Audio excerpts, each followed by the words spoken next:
Welcome back, hot dogs. It's your boy Spider Pig, aka TWP, aka Mr. Team DWC. Y'all know we got some more videos for y'all. Super Saturday. It's gonna be different because Dima finally ended last week, so now we got to get back to the regularly scheduled programming. So today we gonna get into it on who is Toyotaro. Shout out to the new canon writer for Dragon Ball. We just go put that out there for y'all because y'all don't seem to know what the deal is. Akira Toriyama picked his replacement a long time ago, so let's get into it.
So, as some of you may already know, Super, Tuper, whatever you want to call it, that anime, it was being planned. It was a thing. But the problem is that Toriyama, supposedly, wasn't ready with the script. Yeah, really. And when Haverock and I heard that, we felt really surprised. Not because Toriyama is possibly procrastinating with the script itself. No. He's been well known for that, and since he is the big cheese now, and has been for a long time, nobody is going to rush him personally. But what we're facing right now, this could be a slippery slope. Two things before we continue. First off, if you want to have a better understanding on why we are talking and why I've made this video, and why a new series of Dragon Ball makes sense from multiple points of view, you can check out this video here. In short, we social influencers can see the bottom line and what this series can do for it. And secondly, please watch Geekdom's video on the state of play with Dragon Ball Super right now, as it's really good in illustrating everything as it's going down. And this was the content that got us, Haverock especially, to feel the need and the necessity to elaborate on our original video. One of the key things that Geekdom pointed out, and it's quite a valid thing, is that because it seems like the show's original creator, Akira Toriyama, has not come back to Toei with further notes in a timely fashion. Toriyama has indeed shown similar instances of this in the past, leaving things down to the wire when it comes to providing chapter-by-chapter stuff. They are waiting on Toriyama's every word, and they don't want to go it alone and risk something along the lines of Dragon Ball GT happening, because the internet never forgets. They don't want another Dragon Ball GT happening where Toriyama had no ongoing involvement with the writing staff. It was just some initial designs and a little tidbit here and there. On one hand, you can appreciate the fact that they don't want another GT situation. It's a fair idea, and it shows that this is a company that is aware of its past and keen not to have history repeating itself. Credit where credit's due there. But now that we know, as predicted, obviously, that the current super manga, the Galactic Prisoner arc, or otherwise known as the Moro arc, was mostly conceptualized by the likes of Toriyama's apprentice, Toyotaro.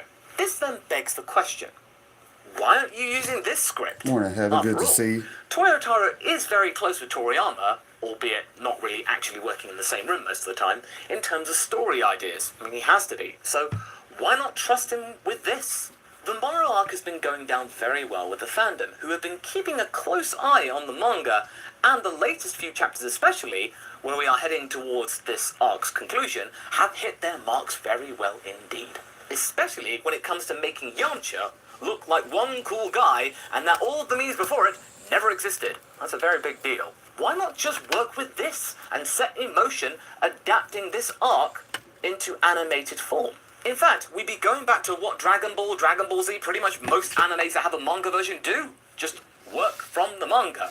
Having one cohesive narrative that the manga and anime share. Instead of what Super was already doing, having two separate narratives and then going from the same spark notes, it was just a mess. Maybe by doing this could buy you lots some time for Toriyama to finish what he needs to do in his own time, or at least make good progress. That means you can make a start on what's going forward. Add some anime-exclusive filler to proceedings to buy you even more time. It's not uncommon, but something that's really concerning Haverock and I is this. Why do the higher-ups seem to have so little faith in this story, which is being greatly praised of as of late? Now, don't get us wrong. Toyotaro is a pretty eyebrow-raising author, and his time at the helm of the manga has been wrought with mistakes and issues and questions in judgment. We still have his treatment of the Tournament of Power to consider here, and the whole Captain America thing in mind. But to say that he hasn't grown as an artist and an author, as a storyteller, sitting here ready that's for just Saturday. simply not fair. He has come on leaps and bounds, and once you could let him go and take more control, I guarantee you, he will flourish even more than he already has done. The designs of the deities of the other universes and Tournament of Power arc, that was handled by both Toyotaro and Toriyama, and they were all pretty good in our eyes, so it was a very nice step forward for the creative duo that they could work together. Toriyama there clearly trusted his pupil in that regard. And besides, how can he keep on getting better if the higher-ups won't allow him to do so, to give him a chance? If he's always going to be reminded that whatever he creates will be subpar to the great and illustrious Toriyama, then what would be the point to innovate, or even just try, just go through the motions, really? Just collect the paycheck at the end of the day, just shelve all those dreams that you had when you were a kid, writing these mangas and your fan stories. Completely forget that you were a person named Toyball back in the day. Just give up. Speaking out to any of you out there who feel like you could do wonders if you were given the chance in your own career, I feel you, and I'm sure that Toyotaro does right now. To be fair though, and this is both of our opinion, we are both having way more fun with the Moro arc than some of the stuff Toriyama has written and drawn in the Super manga preceding it. Having the two stories just meshing not well with the anime and stuff. No, this feels more concrete. Something has come alive here, and the fact that we are dealing with a magically strong opponent in the form of Moro that Goku and Vegeta cannot obviously defeat through hitting them really hard is pretty great. Using a vertical character strategy in bringing back old foes for side characters? That's excellent. Make use of the show's legacy, there's a lot of it. This is exactly what a lot of us in the West especially like to see. Now, okay, don't get us wrong here. These stories aren't wholly perfect. Toyotaro's chapters aren't usually some of the most original or inventive arcs of the story. There are some examples of copying various panels from the originals, but to be fair, Toriyama has historically done this too, when pushed for time. And the story kind of takes a lot from the Marvel Universe too, with Moro being a very Western comic book type of villain, but it does so in a very fun way, It's not a bad thing. It also shows that the story of Dragon Ball is now trying more actively to appeal to an international audience instead of just Japan. I'm gonna go check out Heather's Buy Me a Coffee. Or what happened Replay ages game, ago, get the link in the perish chat. thought, localization. And besides, no one minded that much when Toriyama alluded to the Terminator movies so many times in the Android saga, now did they? So, to us, it seems like something perturbing might occur off the back of all of this. If Super ever does come back, 2021, whatever, does this mean that the Moro arc could be entirely skipped or just forgotten about? It was just a one and done? To me, that would be a real shame. The arc when Super started to not only be decent, but actually good? We've had those instances before, and they helped keep Super on an upward trajectory, turning points. There was the Goku Black arc, the early Tournament of Power stuff, and now the Moro arc are those afterburner moments which propelled Super further up the path of improvement. Yes, of course, it would have been nice to see Super be good from the start, but we've got to work with what we got here. We are fans of the show, and we want to see it do well, and it is doing well with Moro. With the Moro arc, you feel that Toyotaro is being pretty reactive and aware of both Eastern and Western audiences, and I think that should not be completely ignored. It feels like Toyotaro is paying attention to the overall feel for the storyline here, and is responding in his own way. And yes, I know, I hear you. This is not like how Toriyama did so years ago. He used to deliberately do the opposite of what the fans wanted, being belligerent.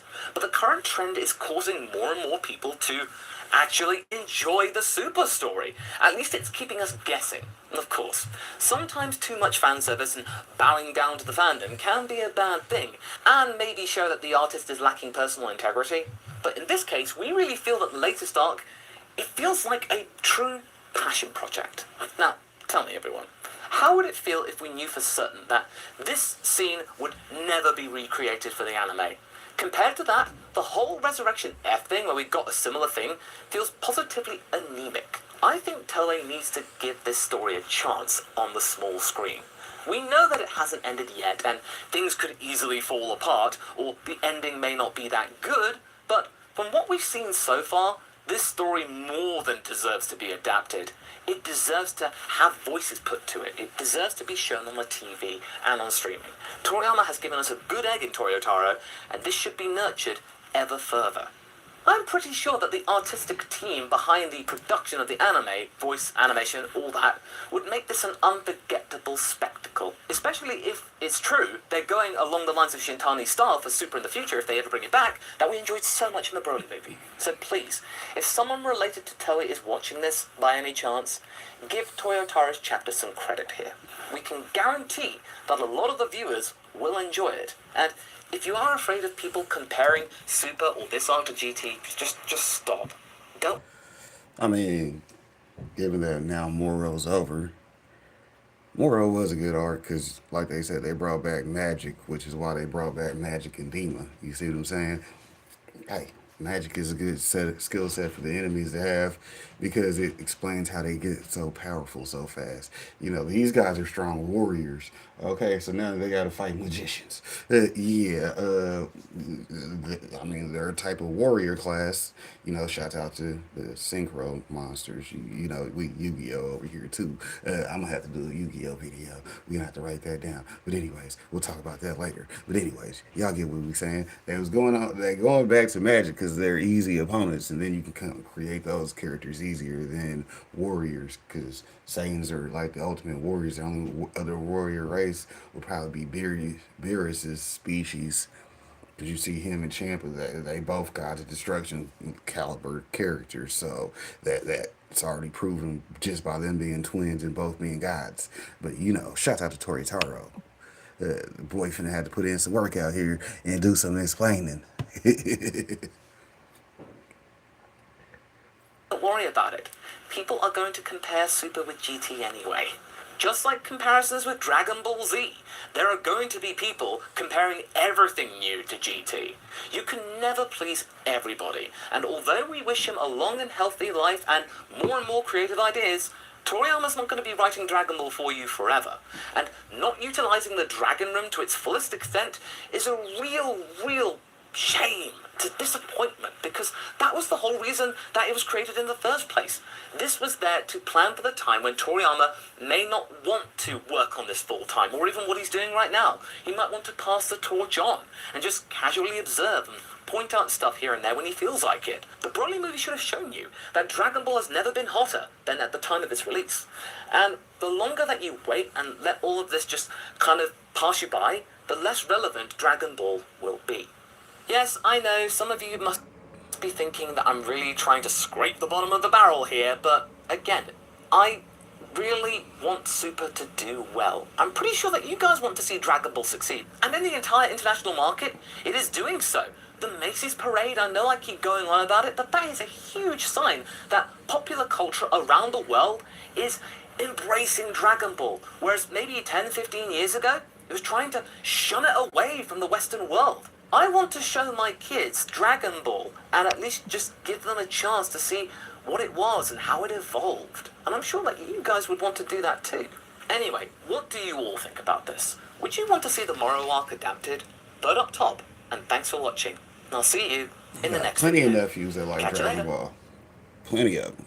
Shout out to them. They ain't right here right now because, can't have kids down here while you smoking. Shout out to being grown folk. But, Is Vegeta the best husband in yeah, Dragon no. Ball? Vegeta found himself a rival upon entering the Demon Realm. Hype showed his interest in Bulma, and Vegeta's sensors as her husband quickly started working. From that point onwards, Vegeta has always had an eye on Bulma. In episode 14 of the anime, right when the party was about to enter the Demon Realm, they found out that the ship was not going to endure this final leg of the journey, so all of them would have to fly. However, Bulma is the only one of them all to not have the ability to fly, and even though Hybe's kinda stepped in, Vegeta quickly took care of it. Without a single doubt, Vegeta just got Bulma to wrap her arms around him, and then the two of them abandoned the ship. This is just another instance of Vegeta looking after Bulma, obviously the most memorable one being his fit of rage after Beerus slapped her. And this begs the question, after all he's been through...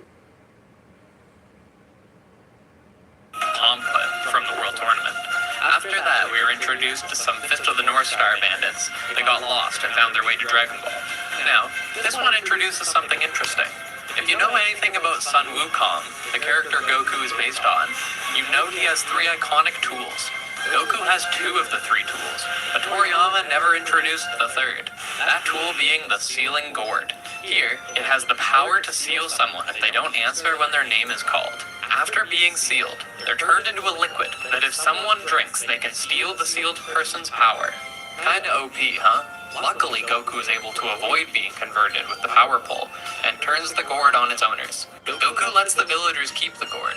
Shame he couldn't keep it, as this is filler. But it's not really his style to use something like that anyway. The bandits are no match for Goku, but assuming they've been using the gourd for a while, they're probably pretty strong. So, let's give them 67 and 73. Now...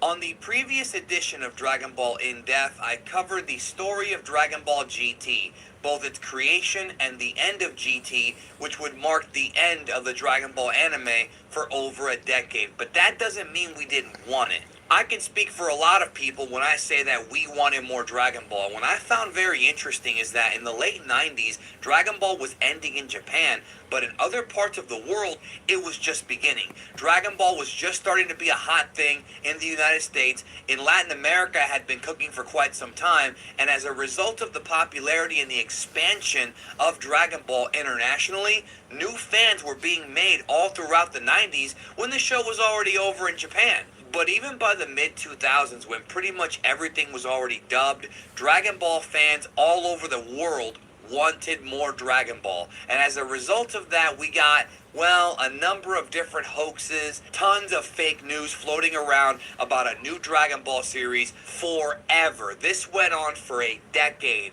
with tons of fake stories and hoaxes about new Dragon Ball coming until finally in 2015 we did get a new Dragon Ball TV show, and that would be Dragon Ball Super. But to me, the biggest hoax of them all, the one that stuck and has the most interesting story and actually ties into Dragon Ball Super, believe it or not, is Dragon Ball AF. The story of Dragon Ball AF stretches far beyond it just being a hoax and into a story that I find fascinating, and thus it is the topic for this edition of Dragon Ball In Depth.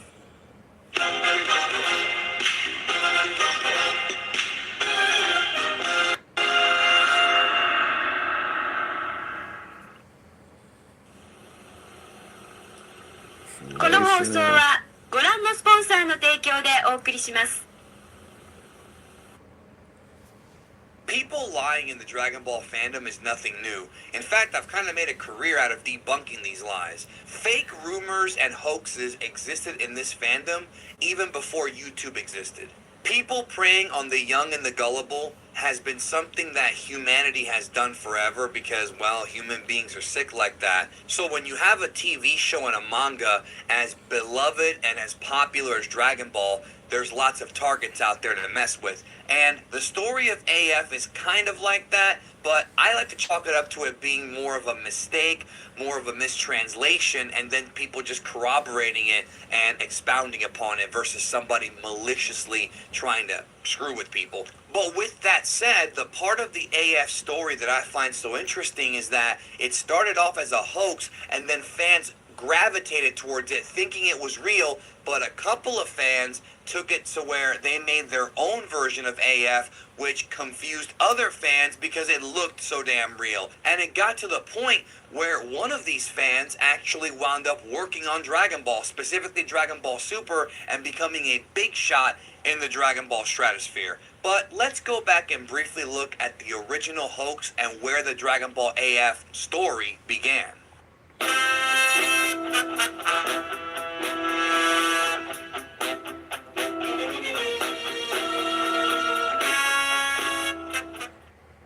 So we're going to run through this pretty quickly because I have covered this briefly in the past. This entire AF hoax began with a famous picture which was passed around the internet for such a long time and fooled so many people of what was referred to at the time in the late 90s as Super Saiyan 5 Goku. And people on the web claimed to have authentic sources in Japan that had episodes and things like that of a series that didn't even exist called Dragon Ball AF. But when you mix that with somewhat convincing fan art and people who have no connections in Japan, then you could see why folks were fooled. To the point where Kanzenshu even did an April Fool's prank one year where they claimed to have footage of AF, get it? April Fool's AF. But it wound up being just a prank, bro. At the time, Kanzenshu was called Daizenshu EX, and they knew it wasn't real, but they wanted to screw with you on April Fools. So what is the real story behind that supposed Super Saiyan 5 Goku or whatever? It was revealed years later that the picture didn't even come from Japan.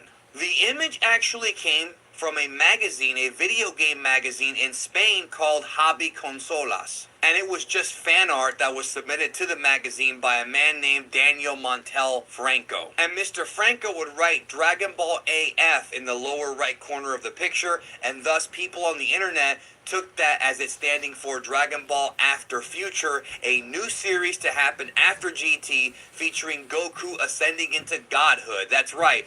They had a god form for Goku before Toriyama even thought of it. This fake rumor was so big that Funimation themselves had to address it at panels at conventions debunking its existence. That's crazy. That is crazy. The funny part is, the picture isn't even Goku. It's a character known as Tablos. And if you're wondering whatever happened to this guy, well, he's still on the internet. On Instagram, on Twitter, Tablos AF is still putting out fan art, is still putting out fan manga after taking a long hiatus, and still developing his Dragon Ball AF fan fiction. He is the OG creator of Dragon Ball AF, but he would not be the only one. Let's discuss Dragon Ball AF's tie-in to Dragon Ball Super and how Dragon Ball AF helped springboard the career of a very important person, a very important creator for this franchise.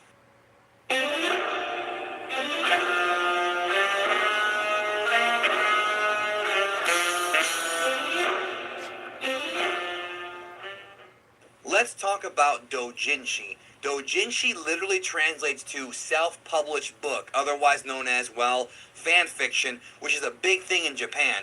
Fans of certain franchises create their own manga and actually put it out there. And some companies are okay with it, other companies are not. And as a result of Dragon Ball being over for so many years, and so many Dragon Ball fans wanting more Dragon Ball, they figured, well, let's just make our own. And Dragon Ball AF was the launching pad, the inspiration for a lot of these artists. Now, I would love to cover some of this fan manga in the future, and Dragon Ball In Depth is not really a series where I delve into that kind of stuff. That's more for a separate series down the road. But the reason why we have to talk about this is because it has a huge impact on the future of Dragon Ball in a very weird way. So I'll be honest, I don't know how many Dragon Ball AF mangas there are, because if I were to scour the internet, I could probably find tons and tons of them. But the two that are really well known are from two artists. One of them is Young Gigi, who still draws tons of stuff on his Twitter, all over the web. Very, very talented artist. He did his own version of Dragon Ball AF, and the other one is from a man by the name of Toyble. So sometime in the mid to late 2000s, this guy Toyble starts uploading random fan manga to his blog on a website called Live Door. This fan manga would be Dragon Ball AF, his version of the story, taking some ideas from the original concept art and creating an entirely new story that took place after the end of Dragon Ball GT. Now, some people took that fan manga and put it out there as being legitimately from Toriyama because the dude was a pretty good artist even back then, so a bunch of people believed this fan manga to be official work. But it really wasn't, but it looked pretty damn authentic. And it just became this big thing where fans were adding their own storylines, and there was this big synergy at the time, and not just in Japan, about Dragon Ball AF. So this guy Toyble's drawing this Dragon Ball AF manga, doodling stuff for fun, and all of a sudden Shueisha, the official company in Japan, hires a dude named Toyotaro. Now, the worst kept secret at the time was that Toyotaro and Toyble were in fact the same person, to the degree where he actually ended the Dragon Ball AF manga, Toyble that is, saying that he can't do it anymore because he's working on another project. And that other project would end up being Dragon Ball Heroes Victory Mission, the manga, the officially released manga that coincided with the Dragon Ball Heroes video game. Of course, this was only in Japan. Having been recognized for his incredible talent and ability to mimic Toriyama, Toyotaro would continue to work officially for Shueisha, putting out the Dragon Ball Z Resurrection F promotional manga, and he would later be put in charge of doing the Dragon Ball Super manga, which was originally going to be just a promotional vehicle for the anime, but as the months went by, it kind of became its own thing. It became its own sort of adaptation and story, which wound up leading to Toyotaro eventually working side by side with the original creator, Akira Toriyama. And as he continued to develop the Dragon Ball Super manga, he actually became a character designer for the entirety of Super, creating a number of designs of several of the new gods from the 12 universes himself that both Toei would adapt to the anime as well as be featured in the manga. And it all started because Toyotaro did a Dragon Ball AF fan manga. So in a roundabout way, Tablos creating Dragon Ball AF in the late 90s wound up giving Toyotaro a job officially on the series, working with Toei and working with Toriyama, and having a huge impact on the official Dragon Ball Super television series and brand as a whole. So Dragon Ball AF, in a weird, strange, roundabout way, helped in the creation of Dragon Ball Super. Thank you for checking out this edition of Dragon Ball In Depth, and remember, if you're an artist out there, you never know who's watching. You might get hired one day for an official company just because you do some doodles for fun and because you're a fan of a franchise. Toyotaro did it, and I'm sure you can too. Thank you, have a great day, and I'll see you next time. Shouts out to Toyotaro. You know, our dude Alex is up next, though. Show you what we talking about, right? Yeah. 28 in the baggie.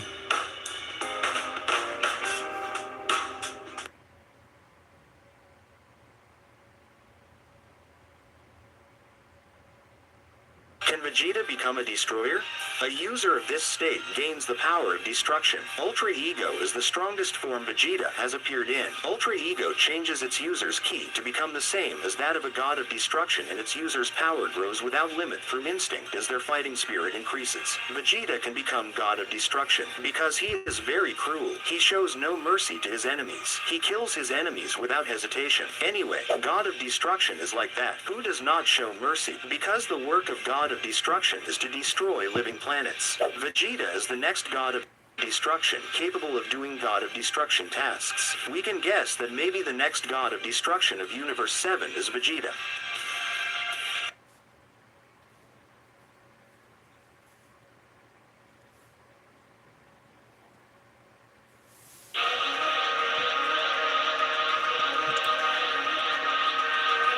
Jesus Christ, really? Don't forget to become a member of Unrelent Gaming's Patreon for exclusive manga content and early access. Isn't that right, Seth? I already joined his Patreon today. Tons of great stuff on there, actually. But did you really have to blow up the city? Yes. You up the domino. You blew up the domino, and you're laughing. Do you realize the fucking price is here? And you will be next. Unless you subscribe, like the video, and turn on notifications right now. Or else what? You'll aggressively scream another man's name for several hours? Kakarot! Kakarot!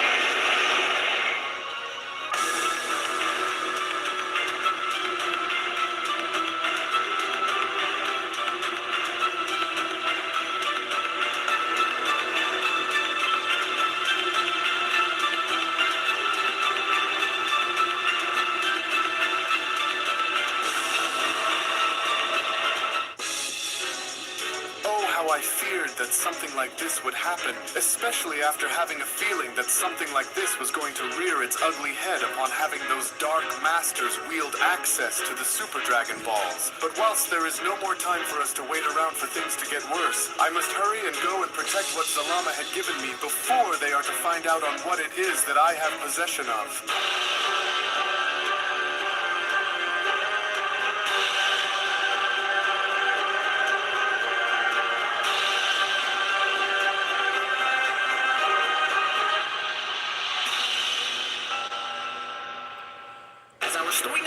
Following the initial events of Raijin using his power to converge and merge together the multiverse alongside with the demon realm, as with both Whis and Zalama having to now take a minute in gazing up into the heavens and noticing this sudden and massive change occur, was when Whis went on to then quickly respond, "Now wait a second there, Zalama, are you seeing as to what I'm seeing that is taking place up there above us? Or the multiverse itself? As it would only appear as though something has happened, because if I had to go and assume," Whis continues, "then I would only go as far as to say that something has taken place if it wasn't already caused by the Super Dragon Balls that has now resulted in this multiversal entanglement. But how?" With Zalama responding, "I'm afraid that it would only now appear as though that the demon realm has seeped into every corner of the multiverse, tainting its essence, as the balance that we worked so hard to preserve appears to have now been completely shattered and replaced by this horrifying amalgamation," Zalama continues, "and as this is no coincidence, for this must be the work of that demon god and his dark masters, and as they have somehow gone far beyond what I ever could have expected, and as they have also somehow found a way to go and use their power to go and capture the multiverse and turning it into a vast network of darkness, but we must hurry and go and act swiftly, or else this new dark order will become irreversible, which was why I was able to now go and find them," Zalama says, "and as I will need for you to go and hurry and use your powers to do as I say and open a portal into the following time chamber, Whis, for I will go on to use the full extent of my power to not only reduce the Super Dragon Balls in size in order to transfer them on over into this dimension," Zalama continues, "but as I do, we will need to go on and quickly move them somewhere else, otherwise our location will be fully compromised," with Whis responding, "Right then, and so I will now go and do what I must, so tell me when and I will go and use my powers to open a single-way portal into whichever time chamber you point me within, Zalama." "Good, very good, Whis, and so now use your powers and open a single-way portal into time chamber room number 767B," Zalama says, "and as for the time being, I will need for you to go and hold this position, as I will first need to break the chains that bind them together if I am able to bring them back into this world, and as I will only need but a few moments to do this," as Whis went on to then quickly respond, "Yes, there, I see them, for it also doesn't appear as though those demons are anywhere in sight for them to go and get within our way either," Whis says, "and so it looks as though the coast is clear, but even if that is the case and with no one in sight to stop us from having to take them back, shall we go ahead now and break these chains and pull them back now?" With Zalama responding, "Yes, for if they are not being guarded, then that must mean that those dark masters must be preoccupied at the moment, and..." Y'all already know, go check out bro. He live right now. Shouts out to him. Right back to it though.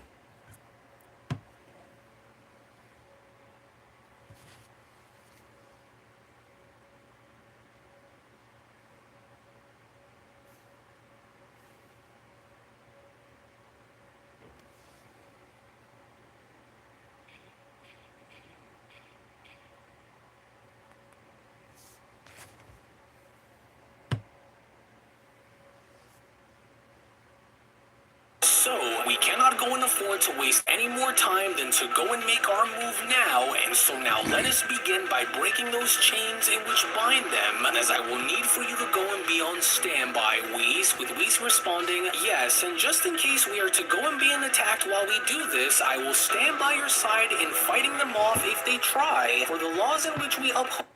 I like how Zalama is like a giant Namekian, so, you know, that's why the Namekians can grow big back in the original OGDB. Yeah, see, said that right. Anyways, because this motherfucker's huge. Look, Wiz is over here floating behind his shoulder. He's not far away from him in the background. No, he is floating right there behind this dude's shoulder. That's how fucking big he is. He's just fucking gigante. Big motherfucker. BMF. Shit. Like standing next to Shaq. That's why Wiz is floating beside him. Like, Wiz is the tall motherfucker for Angel. Thank you, Whis, and now let's go and begin with this, for this will require far more power than I had anticipated, but now then, let the chains of darkness fall upon my command so that I may retrieve my creations without any pushback, for my Super Dragon Balls shall be liberated. Steady now, as I don't want to go and crack the Super Dragon Balls in the process, and so now there, for they are freed, Zalama shouts. Wonderful, and so now whatever you do under any circumstance, do not close that portal until I go and give you the word to do so, Whis. As there, for they are now fully stabilized, and so all that is left for us to go and do, Zalama says, is to now go and pull them out one by one before we are to be detected by anyone in the meantime,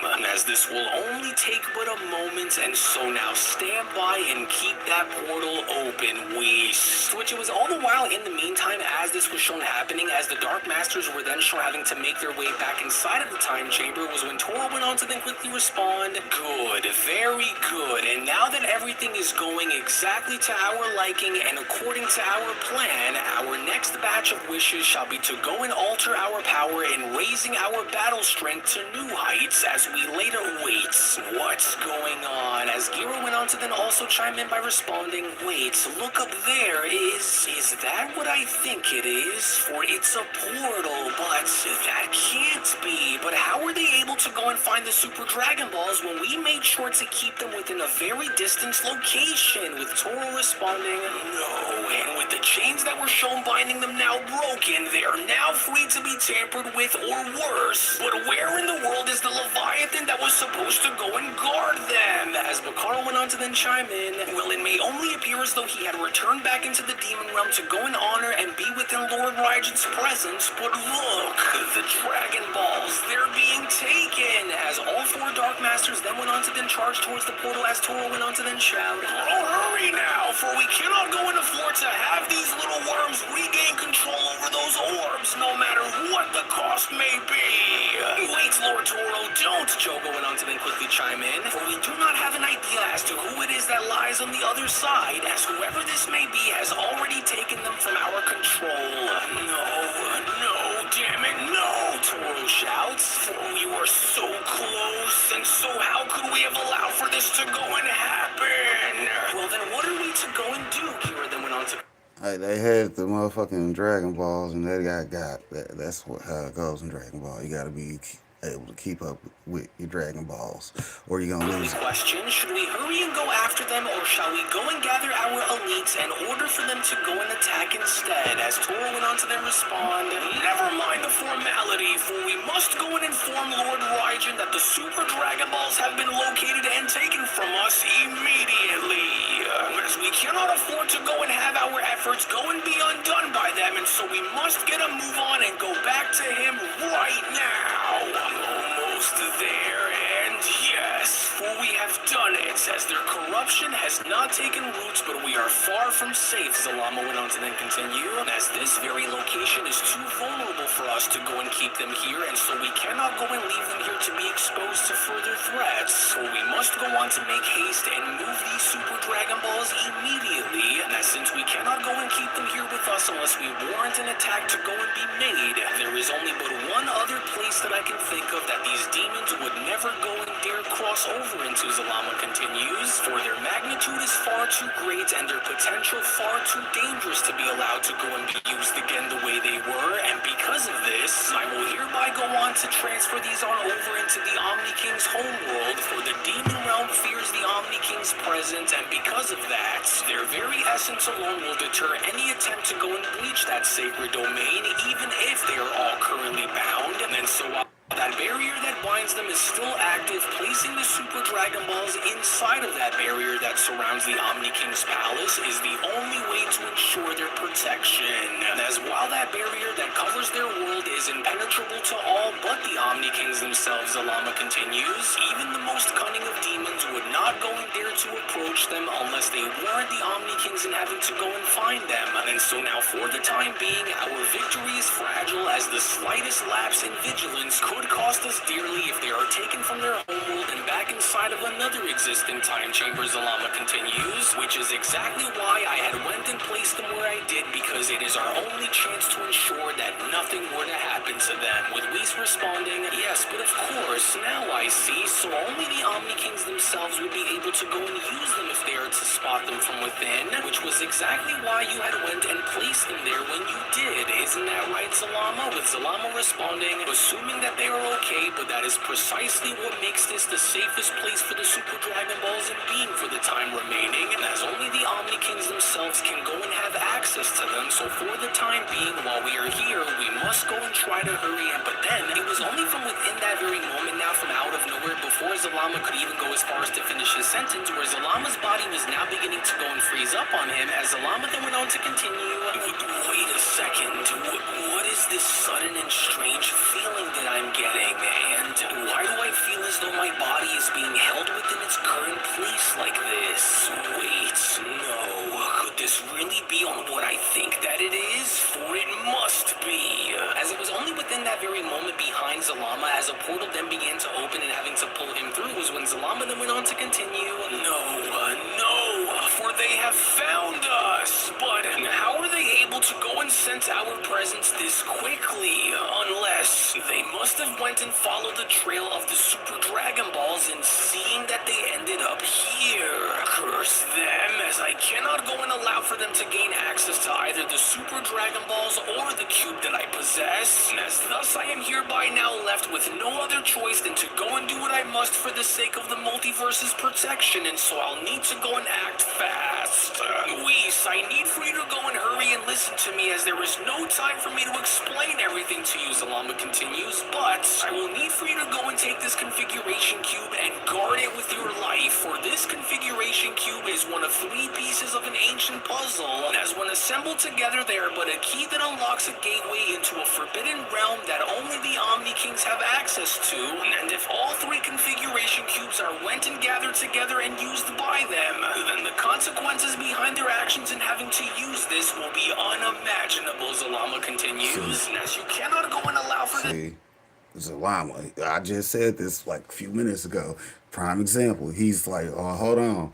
If we stole the Dragon Balls from them, maybe they might be trying to take that configuration cube from me. So he pitched it to the big homie. He said, well, hell, you're the most powerful angel that we know of besides Grand Priest at the moment. I mean, maybe Vados, but hell, that's a whole nother story. But anyways, Weezy, take the pack, run off. Okay, he said, take the pack and run off. I don't care what you do, just run the fuck off, because I'm getting took right now, and yeah, it's real. I can't let them have that. You see what I'm saying? So he said, here, Weez, you take this pack, run the fuck off.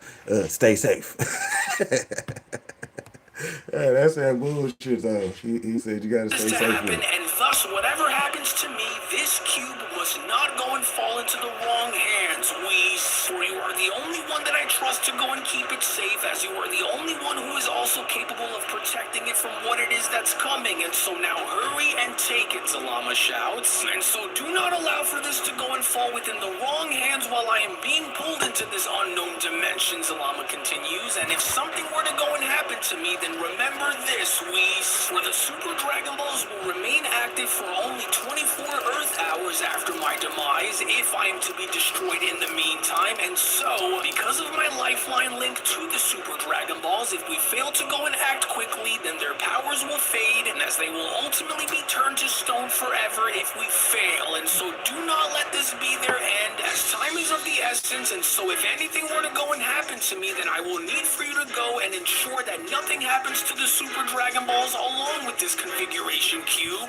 For we must not allow for these demons to go and gain access to either of them, Zalama continues, unless we were to go and war into the end of everything in the multiverse as we know it. And so now go and hurry back into your universe and warn the others, for we must go and find a way to go and shatter through that barrier that binds the Omni Kings, as we must go on and use the Super Dragon Balls to go and undo the damage that has already been done.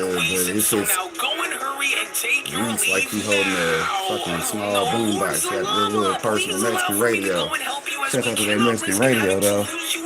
And so please hang on, for I will go and gather the others and we'll come back for your aid. And so please try to stay with us, with Zalama having to then quickly respond. Don't worry about me. Just go and do what you must in order to ensure the survival of the multiverse instead. And so now go and hurry before the same thing happens to you. But then, it was only just upon with Zalama now being shown having to arrive on the other side and noticing a significant change having to occur with his body was when Zalama then went on to quickly respond, What is happening to my body? For how has my sheer size and body been reduced down to scale like this? And more importantly what is this place? This realm and this energy that I am sensing? So that boy got shrunk. Truly be the demon realm? To which as Zalama was then shown having to turn, noticing Raijin sitting at his throne, was when Raijin went on to quickly respond, yes, the great creator of the all-powerful and all-infinite Super Dragon Ball Zalama. Oh, how long I've waited to finally come to meet you face to face like this. For you good to see you though, Beast Mode. Always a pleasure. Hopefully you're doing good, feeling good. So allow for me to inform you, for I welcome you into the demon realm, where not only does your so-called divinity maybe cut his hair back off. Nothing, but in case you were also just so happen to have been wondering as to why I have brought you here, then the answer is quite simple. For your reputation precedes you, as does your audacity to go and take the Super Dragon Balls back within your domain. But tell me something, Zalama. How does it feel to be dragged into the very heart of the demon realm? Does it frighten you to know that not even your divine magic and powers will be enough to save you from what is coming? As you are very bold, Zalama, I will go and give you that, but boldness alone will not be enough to stand against what I have become, Raijin says. And it's because I know that it was you who had went and taken the Super Dragon Balls back and away from the hands of the Dark Masters. That's not the only thing that I'm currently aware of either, because outside of the Super Dragon Balls themselves, I know that you have one of the 3 ancient configuration cubes, and if you value what remains of your miserable existence, then I would advise for you to go and hand it over to me now, or you will suffer the consequences behind your secretive actions here against me. And while you may go on to pretend... See, what I just say, as soon as Demon Lord Raijin pulls up, he said, where that configuration cube at? I smell it on you, boy. I smell it on you. That's exactly why he threw the pack to Wix and said, run, nigga, run. Hey, get up out of here. Hey, I already know what he coming for, so I ain't even go fake. We just stole the Super Dragon Balls, put them in the same place, but I got this on me too, and the police behind us. So, you know, run. To not know what it is that I'm talking about, don't try denying it, for I can feel it's connected. Take this money, get the fuck out of town. You'll be alright. Even though it appears extremely faint, it is still very much undeniable, as the configuration cubes are the key in completing my ultimate plan, and as you are merely just a stepping stone in having me reach the first one. And so now surrender it on over to me now, and perhaps maybe I will go on to grant you the mercy of a swift and painless end if you do. However, if you just so happen to go and choose to resist me, then I will peel the secrets from your very soul piece by piece until I have it. For the 3 configuration cubes are but a piece of a much larger puzzle that will reshape existence itself, and as you will go on to go and give it to me whether you wish to hand over its location on over or not.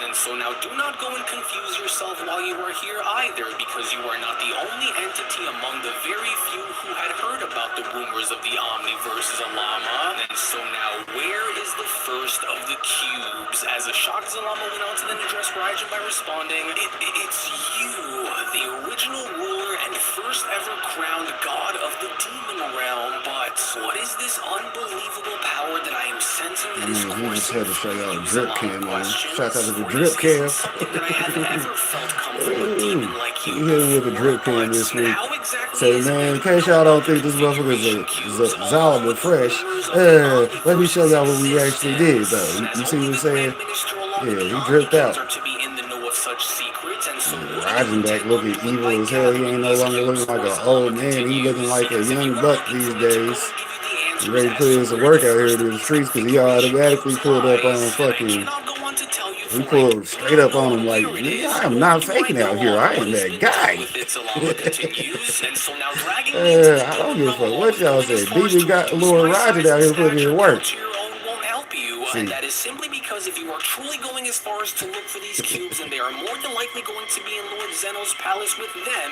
and not with me, Zalama says. But now go and tell me as to how you know about their power, and what exactly is it that you intend by going and gathering them all together, Zalama questions. And what's even more alarming is what did you go on to do with the rest of the multiverse that has went and thrown them off balance like this, with Raijin responding, "Oh, how I've longed to come face to face with the creator of the Super Dragon Once Balls, again, he hit you with the especially drip during my cam. time before I was locked He away said, by oh that yeah, wretched hear that full color Inferno. for you. But now See, that this I is have why we like acquired these his type of strength and good merged it creators. within They my on top own, of it. what Because I like I intend told on y'all, doing hey, as much as we loved Kira Toriyama, he was a D student. Hell, this is A student work hero over here reviewing right now. Shout out to my old boy Alex. Y'all know to go check him out on all his socials. His IG's down there in the bottom. So go hit him up. and using those configuration cubes for is none of your concern, Zalama. For my quest to achieve the very heights of supremacy have only now brought me over into crossing paths with you. And since you appear to be playing dumb with me, I just want you to go and understand that I am not someone whom you want to go and try to play games with here either, Zalama. Because without the aid of the Grand Minister or either of those Omni Kings, you are now left all alone here with no one that is coming to save you. And while I will go and carry on with the Super Dragon Balls by getting them back myself once we are done here, Raijin continues, first I want for you to go and tell me on where that configuration cube is that you are hiding from me, because I know that you have it, and even though it may not be within your persons at the moment, I can smell its scent that is radiating from your flesh, and so now where is it? As I do not intend to have you waste my time by lying, and so you better start talking, Raijin continues upon being shown having to raise his index finger, as since I'm already starting to go and lose my patience with you and knowing of what it is that you are trying to do here, then allow for me to go and give you a reminder of the very power that you are choosing to stand across against here, Zalama, for you are by no means in any position to be asking any questions here, because even though you were able to go and take the Super Dragon Balls away from me, and at least for the time being, it'll only be a matter of time before they are mine again, and with them, I will go on to use them to forge my own set of Super Dragon Balls, one that are outside of your ability to control, and as I will go on to take what I desire, create what I envision, and I will destroy all those who oppose me, Creator. And so now do not go on to assume that lying to me like this will pardon you from my wrath here either, Zalama. Raijin continues upon being shown dragging Zalama's body across the ground, and since I know that you are trying to buy as much time as you can to try and talk your way out of not giving me what I demand from you, I will not tolerate this for much longer, and so let this be but a warning to you, because while I know and understand that you are quite powerful in your own unique ways that allows for you to stand out amongst many of the rest, I also just so happen to know that you are not a fighter, Zalama, and so now do not go and try to push your luck here into pretending to be one, because this itself will not help your cause when you can go and cough up what I want from you instead, so that way we can go and make this far less painful for you. And so enough of these excuses, Zalama, as your pathetic attempts to stall for time only go on to further insult my intelligence. For every second that you waste will only go on to seal your fate even further. So the configuration cube, Zalama, tell me on where it is, or I will go on to tear the answers from your very essence if you don't.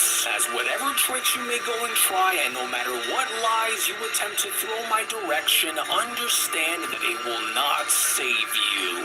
And that is only simply because, unlike how it was before, I will not be so foolish as to allow myself to be stopped like how I was by any of you ever again. So do not make this any worse for yourself than how it already is, and so now I will ask you once again, for now you are starting to annoy me by attempting to play dumb, Zalama. So now where is the configuration cube that I seek, Raijin questions? Because while I know for a fact that Mechi Kabura has one of them who I will soon go and pay a visit to once I am done here, I also just so happen to know for a fact that you house another, and so now you will go and tell me on where it is and hand it over to me right now. And that is simply because if you don't, then I will ensure that you will go on.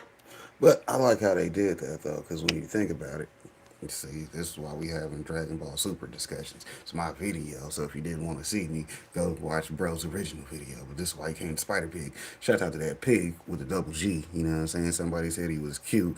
Just put Piggy on there. I'm like, nah, it's Pig with a double G, because we out here on some G shit. But that's another story. Anyways, point I was going to make was Zalama is equivalent to Zeno, and with what we just learned in Dima, you got Neva, who's equivalent with Remus, however you say that dude name. Shouts out to the guy that created the demon universe, and then he created everything else, and then now he just let Zeno be in charge of everything else, because, you know, he was like, shit, I like the little guy, you know what I'm saying? The dude's fun, you know, he does what he does, you know what I mean? He's Proud Pops, I guess. So Zeno got somebody above him, which is why Neva is equivalent to his power. And then you got Zalama, who's equivalent to Zeno, which is why you had the Super Dragon Balls in the first place. Yeah, Ribus. Yeah, see, Beast Mode, man, keep it up. Beast Mode on top of that shit, boy. I keep telling you, boy, hey, it's Dragon Ball content out here, though. Y'all got to stay up on it, though. Some people just don't. Shout out to the people not keeping up with it, because, you know, hell, they missing one hell of a show.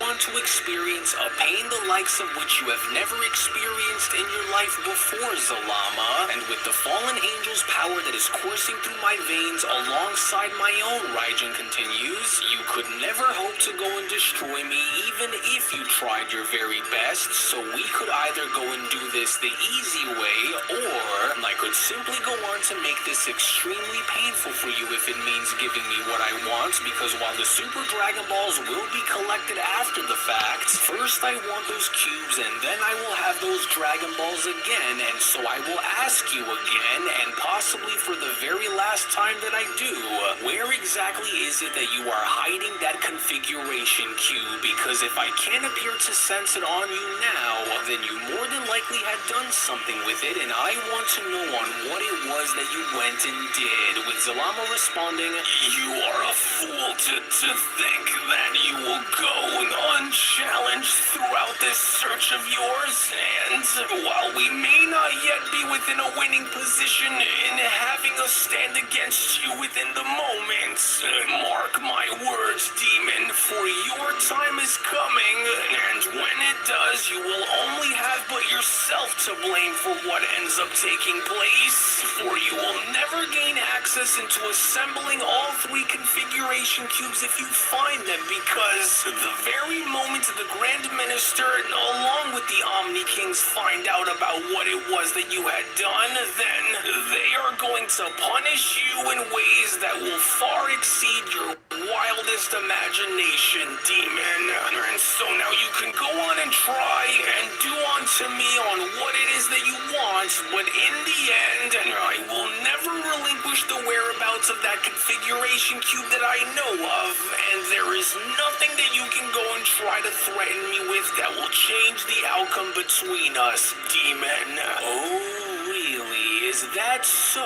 Guardian Raijin went on to then lean forward by responding. And how exactly are they supposed to come and stop me when I had already made it my mission to do away with them for this exact reason? For I had only hoped that you would go as far as to recognize the futility of your defiance, but you have chosen to stand in my way instead, and for that, you hereby leave me with no other choice than to break you. Raijin continues upon being shown choking Zalama further. As one way or another, whether you like for it to happen or not, I will have those configuration cubes by the time this entire ordeal is through.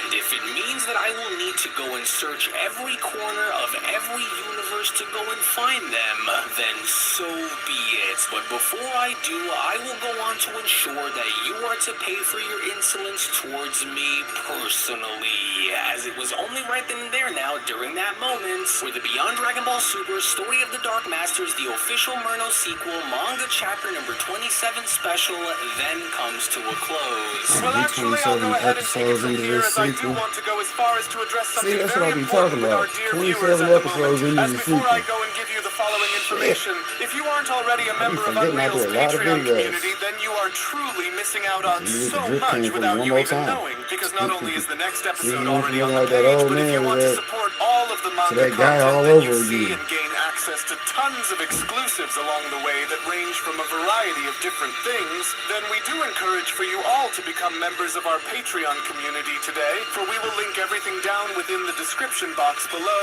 and pinned comment section as well. Now, I will go as far as to say that even though this entire situation has become far worse than anyone could possibly imagine for it to be, whilst I'm not sure on what those demons are going to go and do to Zalama down there after having him entrust that I go and keep this configuration cube safe and away from Raijin's possession, since we are all out of time, and with Raijin being stronger now than we ever could have imagined for him to be after being released from his prison, you do not want to go and miss out on what is about to happen coming up next. So we hope that you all enjoyed today's video, and before you leave, don't forget to give this video a thumbs up by smashing that like button on your way out, as well as also subscribing to Unreal Ent Gaming's channel for tons of new Dragon Ball content. So with that, we thank you all so much for watching, as we'll be seeing you all again for the next one. Hello. Did you know that you can stay up to date with the latest Dragon Ball content by simply subscribing to Unreal Ent Gaming? Also, don't forget to follow on these social media platforms, you sexy son of a bitch. Roshi, Silent Cell, me and the fans are having a moment. Roshi. That's right. I know what you want. Extra long, thick Dragon Ball content. Quality reviews with flawless editing. Yeah, you'd like that, wouldn't you? You dirty bitch. Roshi, the fuck? God damn it, I need them to subscribe, Cell. And we're demonetized. Yeah, screw it. Let's cut to the video.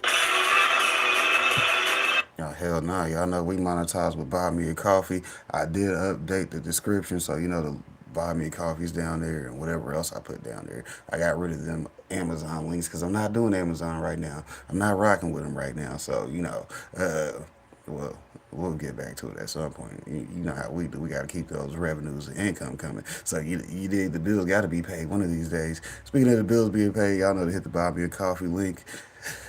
Check out the memberships we got over there, you know, so y'all can support your boy, because, you know, YouTube ain't got to monetize me. I monetize myself, you did. So that way anybody that want to support can support, you know, get you the membership. And then we can watch shit you want to watch, because, you know, we do take member requests. So it is an entertainment review channel. So y'all know how we do. But besides that, y'all know to check out that W link. I think I put the W link down there too. So hopefully I did, because I was thinking about doing it. So hell, it'd be like that sometimes. Let's see. Do I have another video?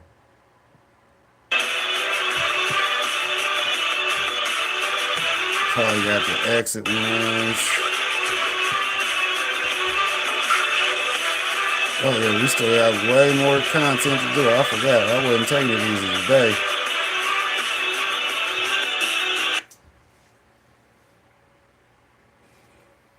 Because this last video is going to be some shit about your boy.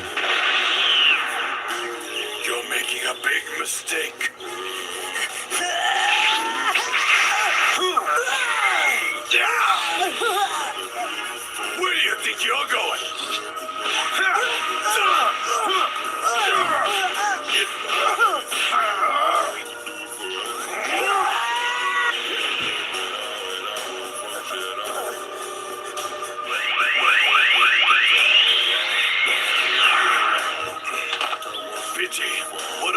lot of talent.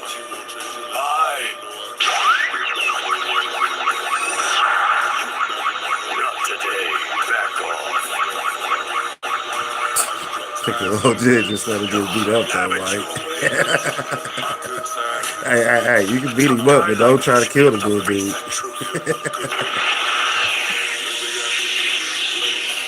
Are you okay?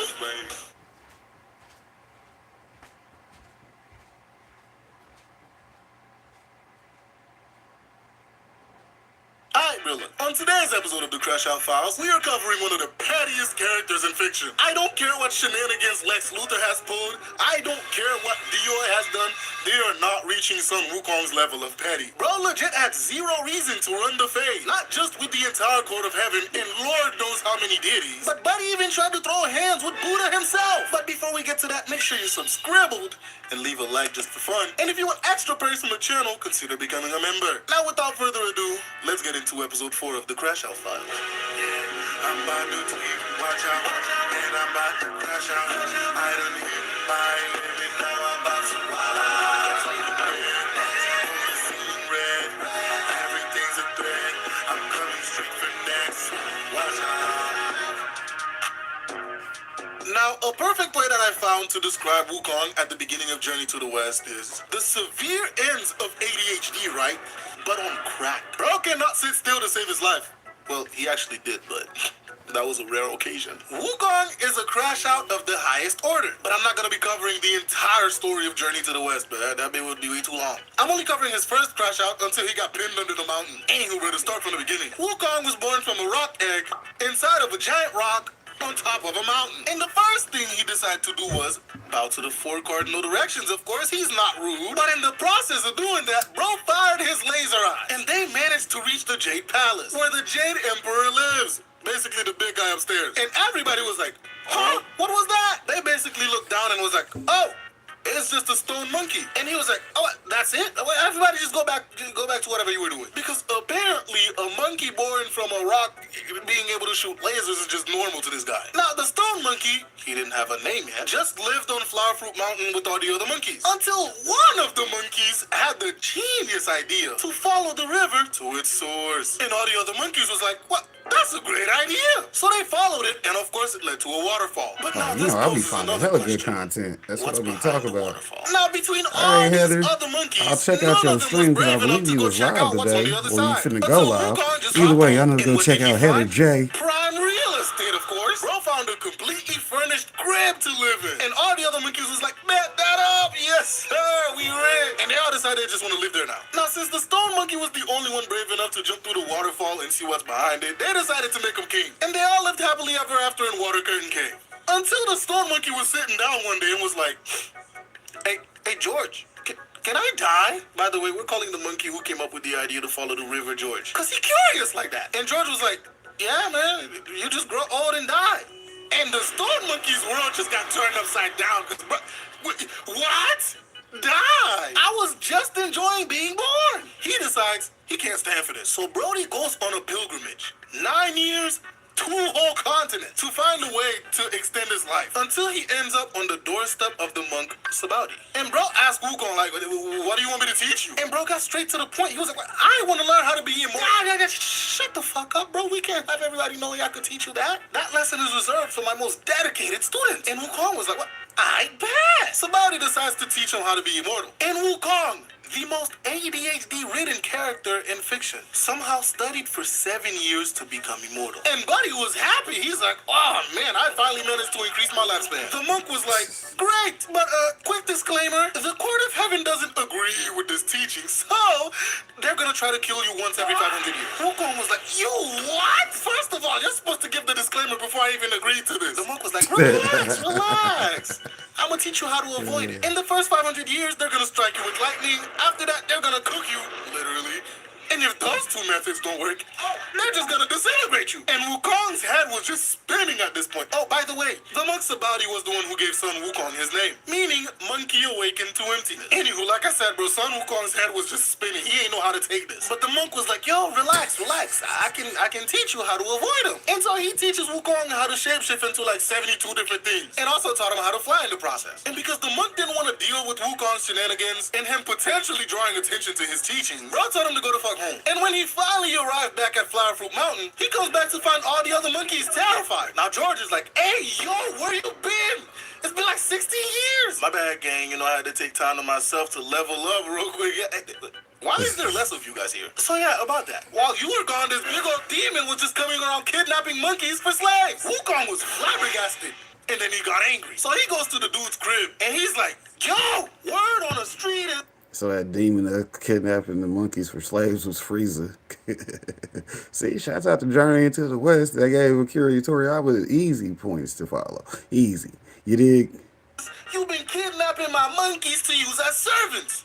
Run me the fade. And of course, since Wukong just learned a whole bunch of new abilities, he beats the brakes off this dude and take all his monkeys back. And then he thinks for a second, he's like, yo, we cannot have this happening again, bro. Y'all need to learn to defend yourselves. So he trains all of them and give them weapons. Great. But then he's like, damn, none of these weapons work for me, because he's too cool. But here comes George being helpful again. Yo, Wukong, you know, I heard the Dragon King of the East, he has weapons. You might, hey, go check up with him. So Wukong goes to the Dragon King's palace to get a weapon. And he wasn't satisfied with anything until he saw this big-ass pillar. And he's like, damn, Loki, that would be great. But it's too big. But once he grabs it, it shrunk to the size he desired. And Brody was like, hey, yo, I'm about to go crazy with this right here. But the Dragon King of the East was just flabbergasted because, bruh, that pillar weighs like 17,000 pounds. Now, Wukong was absolutely happy, but then he was like, damn, bro, this is great, but the fit ain't fitting. I got this cool-ass staff, but some foo-boos on my feet. And this is where the crash-out begins. This bro was like, hey, yo, Dragon King, you got a fit for me that could go with this? With like some black forces or anything? And the Dragon King was like,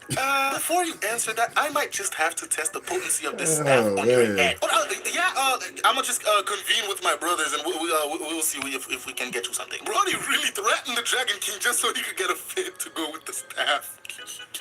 Anywho, the Dragon King convened with his brothers and they made him this golden armor with some black forces because this nigga's unhinged. And they sent him on his way. He gets back to Flower Fruit Mountain and decided he wanted to show off his fit. But in all his excitement, he transforms into a giant version of himself, scaring a bunch of the local demon kings on Flower Fruit Mountain. And they all pulled up and was like, hey bro, we don't want any problems. And Wukong was like, oh, bet that up. Man, finally got some respect around this bitch. And he goes back to living his daily life, chilling. But one day as he was sleeping, two emissaries of King Yama, the guy who rules the underworld, comes and takes his soul. And he woke up and beat the brakes out of both of them, killing them. And he rampaged his way up to the 10 Kings. To launch a complaint. He pulls up and is like, hey, yo, this is an injustice. I'm supposed to be immortal, and somehow I was kidnapped out of my sleep and brought to the underworld. Somebody gotta pay. And the 10 Kings were like, yo, relax. It was probably just a mistake. Mistake? Yeah, bro, you probably were supposed to die today, and it's in the Ledgers of Death, so it's not their fault. Who's at fault? They're like, look, just go and check the Ledgers of Death if your name is still in there. So Wukong goes and checks for his name, finds it in the Ledger of Death, erases it, along with a bunch of other monkeys he knows, including George. By the way, he wasn't supposed to do that, so they tried to catch him, but he rampages his way out of hell. He goes back to Flower Fruit Mountain and is like, hey, yo, y'all boys, we immortal. And then niggas celebrate. Meanwhile, the Jade Emperor is getting a bunch of complaints about this Monkey King, and he is getting tired, and he's like, bro, we need to arrest this man. But the Gold Star of Venus was like, hey, how about instead of arresting him, we just invite him to be part of the court of heaven. Then we can keep a watch on him and whatever he does. And the Emperor's like, oh yeah, that's a good idea. So they went and got him. The Jade Emperor's like, hey buddy, so we're gonna give you this cool position called the P-Mile Win. You're gonna be head of the Imperial Stables. And he's like, bet that out. Bro, he is excited about this job, bro. He got a job. He's happy. Until one day, he made the mistake of asking what rank he is. And one of the Celestials was like, yeah, buddy, you were like all the way at the bottom of everything, of everybody. And Wukong gets hot. He's like, ain't no way, bro. They need to put some respect on my name. I'm Big Dog Wukong. So he rampages his way out of heaven and heads back to Water Curtain Cave to soak. Bro was sitting there like, ain't no way, buddy. This nigga playing with me, bro. Like the Big Dog Wukong. And they should be calling me the Great Sage Equal to Heaven.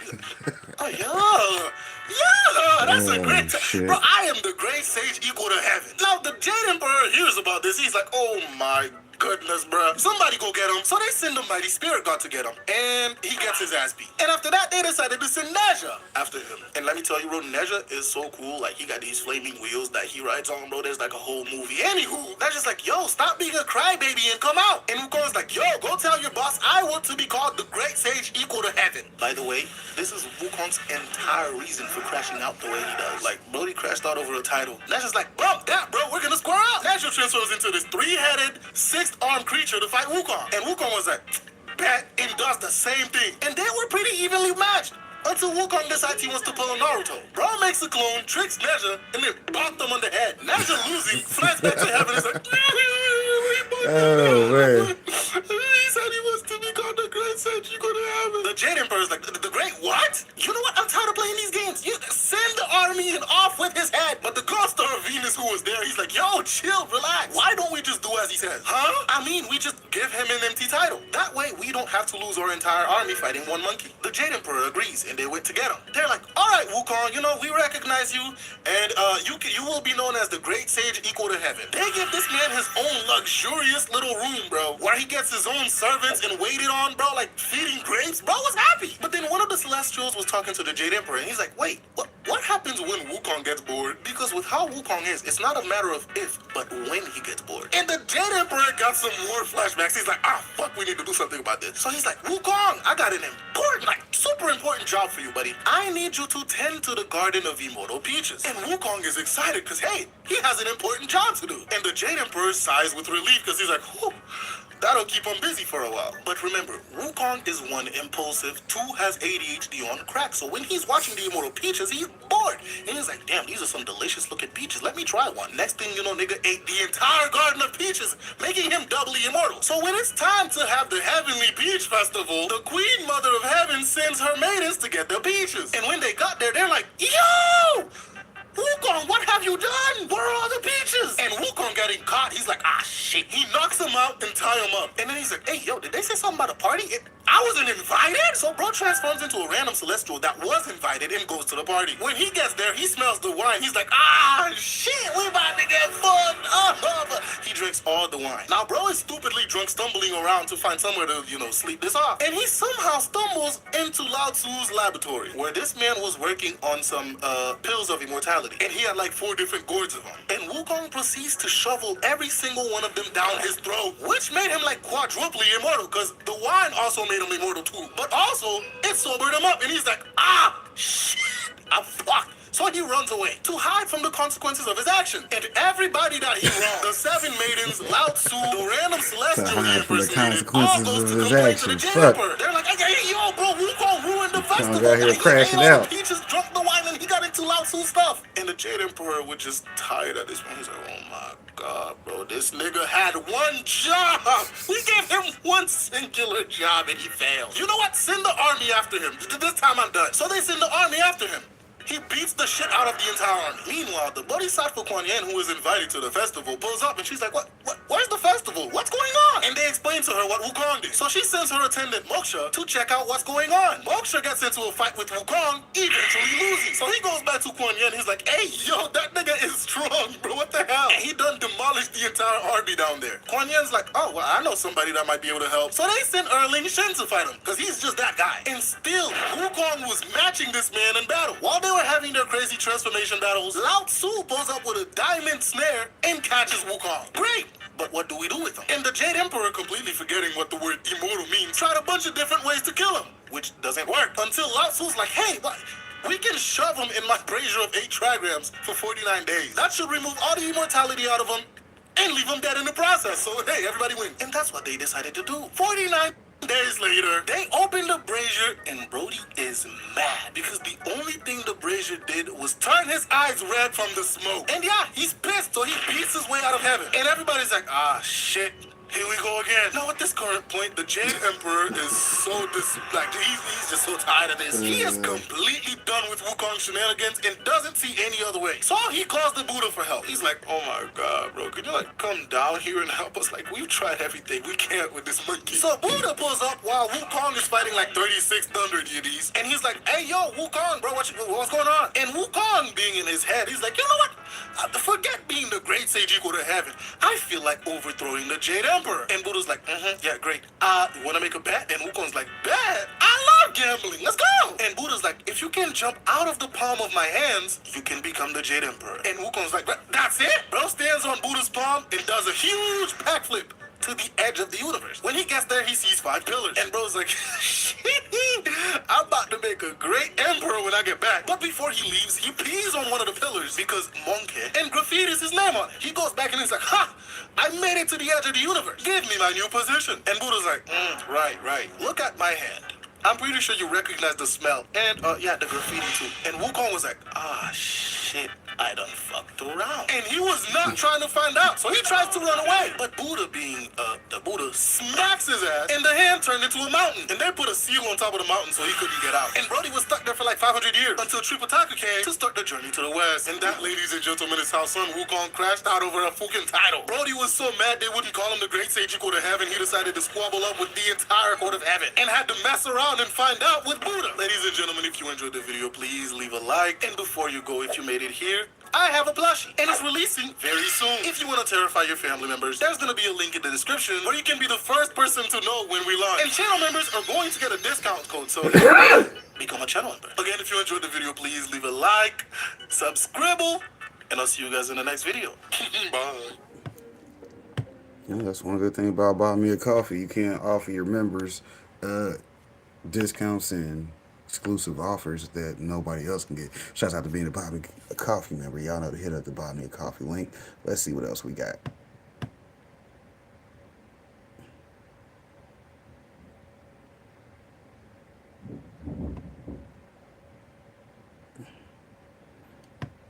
We actually hit up his YouTube channel. Hell, y'all know we gonna hit that button. Stay on topic, Fred. Stay on topic. Let's see. Of course, we got one more short video. Let's knock that out. You get ready to come see TWP.